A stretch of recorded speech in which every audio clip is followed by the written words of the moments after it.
red light. Welcome guests. Choices, yes, we do have choices as to how we're going to age. There's a great book called From Aging to Saging. But it's even more important, if you're going to do the saging when you get older, you have to be healthy and fit. Right now, our system is to warehouse our seniors.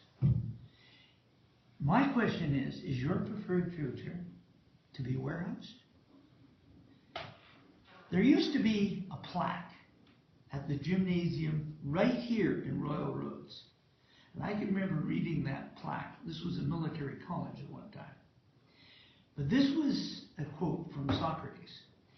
And he said, no citizen has any right to be an amateur in the matter of physical training. By the way, he made it to age 71 himself, which is pretty good for that era. He said it is part of his profession as a citizen to keep himself in good condition, ready to serve his state in a moment's notice.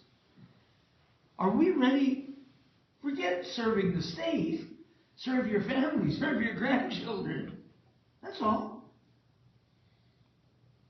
The instinct of self-preservation demands it likewise. And this is the part I like. For how helpless is the state of ill-trained youth in war or danger? But here it is. Finally, what a disgrace it is for a man to grow old without ever seeing the beauty and strength of which his body is capable. I was a physical education teacher and a coach, but I had an incredible awakening one day. I let myself go. And my friend Robert O'Connor said, he's pretty proud of himself, he was doing all this training. Oh, let's go for a jog, some lunch hour, Vic. And I said, okay. I went about 3 blocks and collapsed. Oh no, I was exhausted. You see, your fitness can just slip through your fingers like water and you don't even know it's gone. So how do you want to have your preferred future? At that point, I said, okay, I'm going to make a difference. And I decided that I would train for the Ironman triathlon with my son, Dean. The point of these stories is to say that if you want a certain preferred future, like be fit and healthy, then have some kind of a fitness goal to train for. So we trained for 2 years to do the Ironman triathlon together. Now you might be aware of the distances, 2.4 mile swim, 120 mile bike, and a full marathon at the end. In that particular event, I'm the only person to get 3 finishing photos. I went to the photographer after. I said, how did you manage that? He said, Vic, at your speed, it was easy. And if you'll notice, Vic, there weren't very many people finishing when you finished. 16 hours, 16 minutes, and 36 seconds. Now, that's significant. Because if you finish under 17 hours, you get the t-shirt.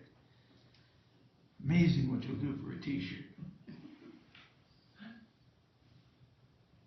My next adventure was to think about riding my bike to Manitoba at age 70.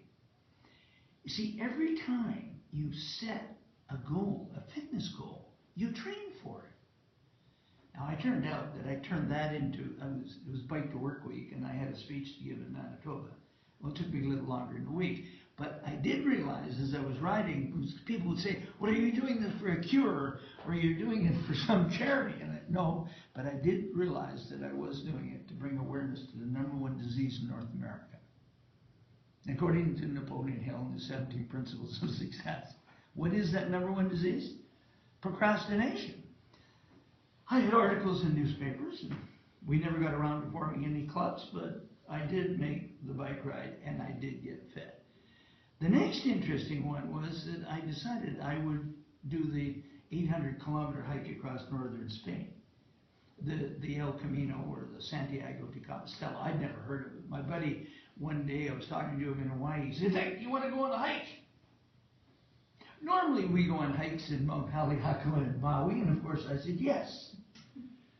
And then I said, when? And they said, oh, May. No problem, I got time to get fit. And then I said, where? He said, well, we fly into Madrid. And I go, we fly into Madrid? And that's when he said, oh yeah, I've been reading these books on this Camino. I read Shirley MacLaine's book, and if you've ever read that, you know that's one of her more wacko books. So I read that, and I did the 800 kilometers. But what I found, when I was sitting in the airport in Brussels, the guy came up to me and he said, oh, I see you're Canadian. Well, you know, Wales were all those Canadian flags. And then he said, oh, I see your shirt. It says Ageless Living. He said, the book for you is Younger Next Year. And it's in the book Younger Next Year that I fully got the message of how you get fit. You put the goal out there and then you pull towards the goal. And as he says, he calls that kedging. Kedging is a sailing term. When the sailboat would be coming into harbor and there was no wind, they would put a kedging anchor in the rowboat, and they'd go out and put it in, and then they pull towards the anchor. If you want to go from aging to saging and eliminate the warehouse program, start by putting some kedging anchors in and draw yourself to it.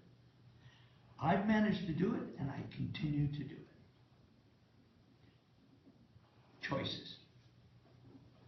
That's all there is to it.